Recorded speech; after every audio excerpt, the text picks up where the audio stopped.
Assalamualaikum warahmatullahi wabarakatuh. Perkenalkan, nama saya Syafina Azhara Malika Ahmad. Di sini saya akan menjelaskan tentang dampak sosial informatika. Daftar isi, tujuan pembelajaran, profil pelajar Pancasila, persepsi, pertanyaan rematik, ringkasan materi, evaluasi. Tujuan pembelajaran, peserta didik mampu memahami dampak positif dan negatif teknologi informasi, keamanan data pribadi, dan berkolaborasi di dunia maya. Profil pelajar Pancasila, beriman, bertakwa kepada Tuhan Yang Maha Esa, dan berakhlak mulia. Berkebinekaan global, bergotong royong, mandiri, bernalar kritis, dan kreatif. Pertanyaan rematik, IoT, Internet of Things, adalah konsep di mana suatu benda atau objek ditanamkan teknologi seperti sensor dan software dengan tujuan untuk berkomunikasi, mengendalikan, menghubungkan, dan bertukar data melalui perangkat lain selama masih terhubung ke internet. Virtual reality adalah sebuah teknologi yang membuat pengguna atau user dapat berinteraksi dengan lingkungan yang ada dalam dunia virtual yang disimulasikan oleh komputer. Ringkasan materi. Teknologi informasi (IT) adalah teknologi yang menggunakan komputer untuk menyimpan, mengambil, dan mentransmisikan data atau informasi. Jika dilihat dari kacamata sejarah, TIK sesungguhnya mudah dikenal manusia sejak beratus-ratus berabad-abad lalu. Salah satu hal yang sedang menjadi tren kali ini adalah e-learning, e-banking, e-library, e-laboratory, e-email, dan sebagainya. Pengaruh TIK dalam kehidupan sehari-hari. 1. Di bidang pendidikan. Dengan adanya teknologi belajar, ataupun guru bisa melakukan proses pembelajaran dari jarak jauh atau lebih dikenal dengan e-learning. Merupakan metode pembelajaran dengan cara berinteraksi dengan cara jarak jauh. 2. Di bidang pertanian. Petani menggunakan teknologi hanya sebatas interaksi dalam memperoleh informasi. Baru-baru ini didirikan sebuah startup untuk membantu para petani dalam memasarkan hasilnya, yaitu PT 5 Kilo. 3. Di bidang kesehatan. Penerapan TIK juga sangat berpengaruh di bidang kesehatan.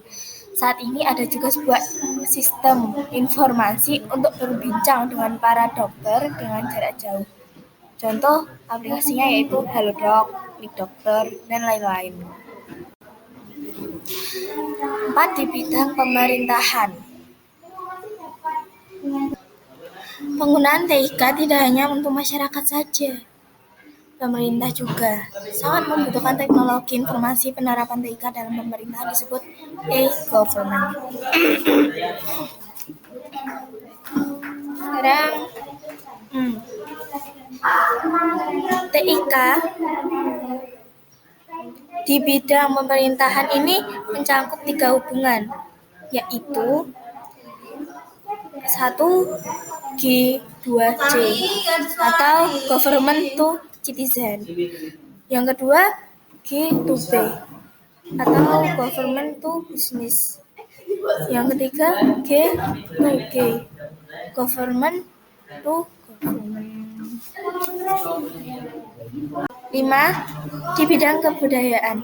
Indonesia merupakan negara yang memiliki kebudayaan yang sangat banyak sehingga kita sebagai warga WNI patut bangga dengan hal ini. Saat ini telah ada situs penyedia untuk menampilkan segala informasi kebudayaan. 6. Di bidang ekonomi. Penerapan teknologi informasi dan komunikasi dalam bidang ekonomi ini bisa disebut e-commerce. Manfaat e-commerce antara lain: 1. Mudah diakses dimanapun. 2. Tidak membutuhkan modal. 3. Pengelolaan lebih praktis. 4. Pilihan produk yang lebih beragam. 5. Wilayah geografis penjual yang tidak terbatas, dan lain-lain. 7. Komunikasi dan sosial. Penerapan TIK di bidang sosial bisa kita lihat dengan adanya media sosial. Manfaat media sosial yaitu saluran komunikasi, terus pembelajaran dan jaringan online, untuk demonstrasi kreatif. 8. Hiburan. TIK memberikan layanan untuk bermain games, memutar lagu, dan menonton video maupun film. 9. Pencarian informasi dan berbagi informasi. Penggunaan TIK mempermudah kita dalam mendapatkan informasi. Dengan menggunakan kecanggihan mesin pencari, kita dengan cepat mendapatkan informasi yang kita cari. Informasi juga dapat dibagi melalui surel, grup diskusi, dan aplikasi chat. Berikut ini berbagai dampak negatif yang muncul di TIK. 1. Kejahatan siber. 2. Pornografi dan perjudian. 3. Pelanggaran hak cipta. 4. Penyebaran malware. 5. Cyberbullying. 6. Penyebaran informasi yang salah. 7. Antisosial. 8. Kesehatan. 9. Kecanduan internet dan game. Masih banyak lagi. Kolaborasi dunia maya adalah melakukan kerjasama dengan orang yang berbeda tempat dan waktu untuk menyelesaikan tugas menggunakan perkakas tertentu.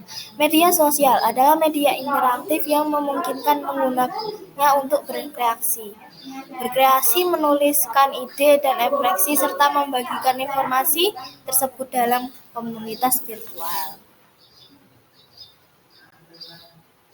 Jenis media sosial: YouTube, TikTok, Instagram, Twitter, WeChat, dan lain-lain. Dampak positif media sosial: 1. Kedekatan sosial antar pengguna. 2. Mempermudah komunikasi. 3. Proses rekrutmen karyawan. 4. Penegakan hukum dan investigasi. Cara melindungi data pribadi di internet. 1. Memastikan data terkripsi. 2. Berhati-hati saat menggunakan jaringan Wi-Fi.